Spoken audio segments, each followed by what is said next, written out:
Hi friends, welcome back to Mani special food. இந்த வீடியோவில் evening snacks, ஒரு அருமையான ஸ்நாக்ஸ் பன்னீர் வச்சு இப்போ செய்ய போகிறோம். ரொம்ப சிம்பிளாக செஞ்சிடலாம். ஈவன் ஸ்கூலுக்கு கூட நம்ம இது கொடுத்து விடலாம். ரொம்பவே நல்லாயிருக்கும். பன்னீர் பைட்ஸ் மாதிரி நம்ம இப்போ செய்ய போகிறோம். இப்போது அது செய்கிறதுக்கு ஃபஸ்ட்டு பார்த்திங்கன்னா ஒரு 250 கிராம் இங்கே பன்னீர் எடுத்திருக்கேன். இதை நம்ம நல்லா துருவி எடுத்துக்கலாம். இந்த மாதிரி நான் ஃபுல் பீஸையும் அப்படியே துருவி எடுத்துடுறேன்.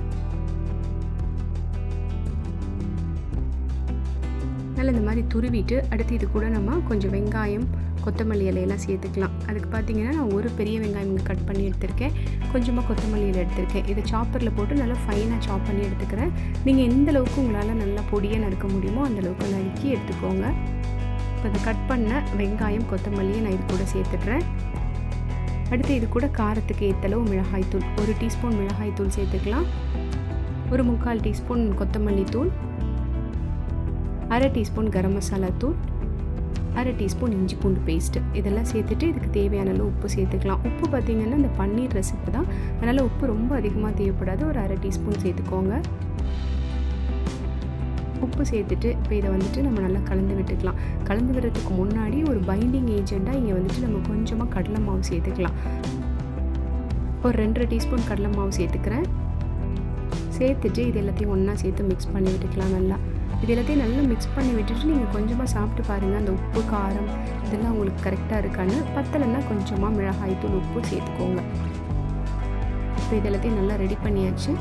இப்போ இதை எடுத்து நல்லா இறுக்கி உருண்டையாக பிடிச்சிக்கலாம். நம்ம பிடிச்சிட்டு நமக்கு பிடிச்ச ஷேப்பில் நம்ம அப்படியே ரெடி பண்ணிக்கலாம். ஸ்கொயர் ஷேப்பு, இல்லைன்னா ஒரு சின்ன சின்ன பைட்ஸ் மாதிரி, இல்லை உருண்டையாக உருட்டி கூட நம்ம எடுக்கிறதுனா எடுத்துக்கலாம்.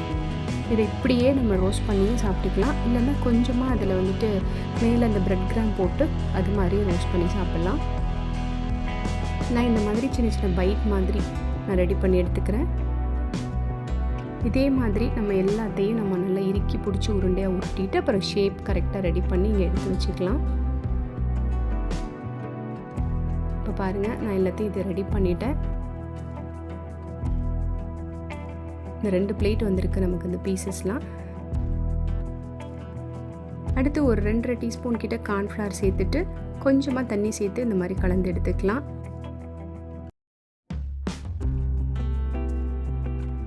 ஒரு பிளேட்டில் கொஞ்சம் பிரெட் கிராம் கொட்டி வச்சுருக்கேன்.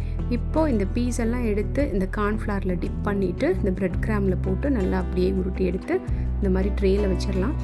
நம்ம பேனில் கொஞ்சமாக ஆயில் சேர்த்தும் பொரிச்சு எடுத்துக்கலாம். நான் இன்றைக்கி ஓவனில் வச்சிடுறேன், ஆயில் ஃப்ரீயாக சாப்பிட்லான்னு.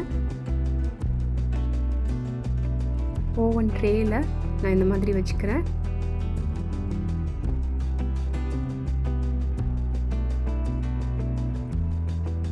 இந்த மாதிரி வேலை செய்கிறதெல்லாம் என்னோடய குட்டீஸ் ரொம்ப ஈகராக வந்துடுவாங்க. பாருங்கள், அவங்களே எல்லாத்தையும் ரெடி பண்ணிட்டாங்க.